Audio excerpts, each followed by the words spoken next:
আলহামদুলিল্লাহ।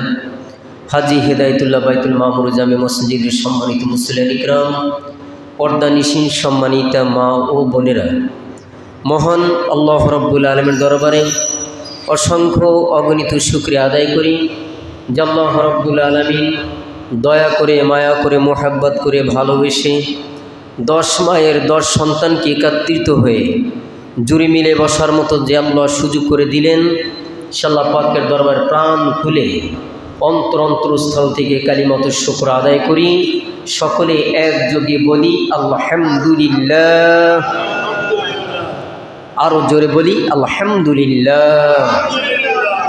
আল্লাহ পাকের দরবার আরও শুকর যে আল্লাহ পাক রব্বুল আলামিন আমাদেরকে এই শাওয়াল মাসে জীবিত রেখেছেন, হায়াতের মাঝে বরকত দিয়েছেন। আজকে শাওয়াল মাসের 3য় জুমা।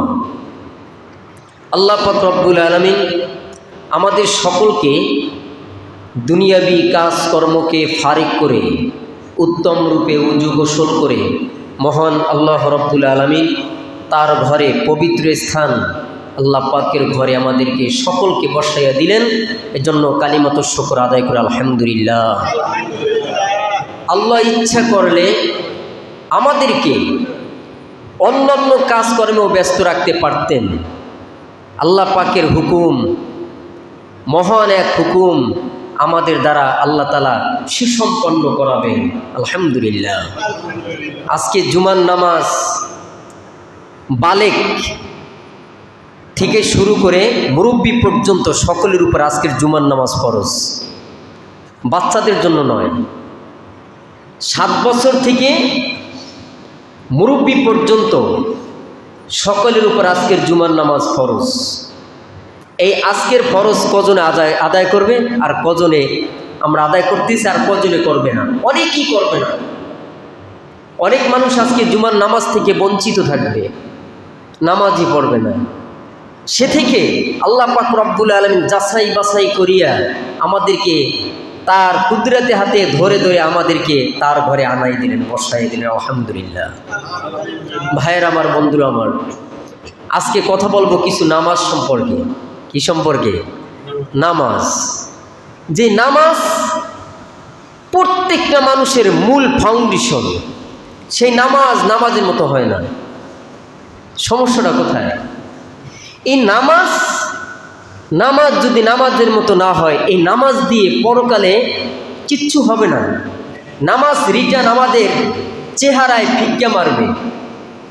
ভাইয়েরা আমার, বন্ধুরা আমার, অঙ্ক যদি সঠিক হয়, হাতের লেখা ভালো না, কিন্তু অঙ্ক সঠিক হয়েছে, তাকে 100তে 100 নাম্বার দিবে। কি কথা ঠিক কিনা? 100তে 100 নাম্বার দিবে। আর অঙ্ক যদি ভুল হয়, তাকে নাম্বার দিবে? এক্সাম্পলটা বুঝবেন। নামাজ 100তে 100 আপনার হতে হবে, তবে পরকালে নামাজ দ্বারা কিছু আশা করা যায়। আর নামাজ যদি নামাজের মতো না হয়, খালি বাসা থেকে মসজিদে আসবো, আবার নামাজ শেষে বাসায় যাব, নামাজের মধ্যে কি আছে না না আছে কোনো খবর নাই। নামাজের রুকু সিজদা ঠিক নেই, নামাজের ভিতরে কি কি দরকার আছে একটু শেখার আগ্রহ নেই, ওই যা পারে তা দিয়েই চলে। ভাই, এই নামাজ দিয়ে এই অবস্থা আল্লাহ কিন্তু আমাদেরকে জিজ্ঞাসা করবে। শেখার স্থান আছে, কেন তুমি শিখলা না? উত্তর নেই। আপনি কি উত্তর দিবেন? যে আল্লাহ, শেখার কোনো পদ্ধতি ছিল না, এই উত্তর দিবেন? শেখার কোনো রাস্তা ছিল না, এই উত্তর আমি দিতে পারবো? অসম্ভব। শেখার রাস্তা আছে, শিখেন। কারণ শেখার কোনো বয়স নেই, শিক্ষার কোনো বয়স নেই। মৃত্যুর আগ পর্যন্ত, দোলনা থেকে মৃত্যুর আগ পর্যন্ত আপনি শিখবেন, কোরআন শিখবেন, মাসলা মাসাইল শিখবেন। এগুলি আপনার শিখতে হবে বাধ্যতামূলক। খেলায় খেলায় দিন চলে যায়। ভাইয়ের আমার, আমি পবিত্র কোরআনের সূরা বাকারার 277 নম্বর আয়াত আমি তেলাওয়াত করেছি। দেখি কি বলে আল্লাহ। সম্মানিত ভাইয়েরা, আল্লাহ রাব্বুল আলামিন বলেছেন, ইন্নাল্লাযীনা আমানু ওয়া আমিলুস সালিহাতি ওয়া আকামুস সালাতা ওয়া আতাউজ যাকাতা লাহুম আজরুহুম ইনদা রাব্বিহিম ওয়ালা খাউফুন আলাইহিম ওয়ালা হুম ইয়াহজানুন। আল্লাহু আকবার। ভাইরা আমার, বন্ধুরা আমার, এই আয়াতের মধ্যে আল্লাহ রাব্বুল আলামিন আমাদেরকে স্পষ্টভাবে বুঝাইয়া দিলেন, শুনাইয়া দিলেন।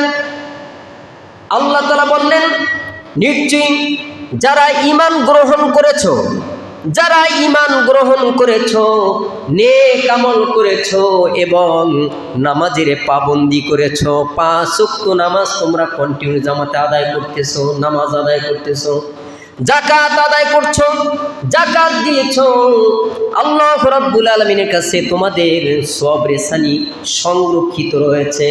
পরকালে তাদের কোনো ভয় নেই, তারা কোনো চিন্তাও করবে না। সুবহানাল্লাহ। আল্লাহ তাআলার কথার কত সুন্দর বাচনভঙ্গি।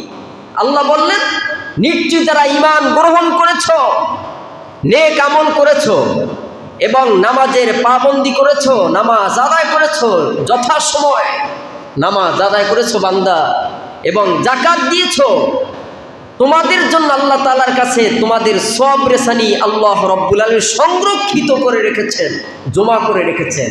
পরকালে তাদের কোনো ভয় নেই, তারা কোনো চিন্তাও করবে না। সুবহানাল্লাহ।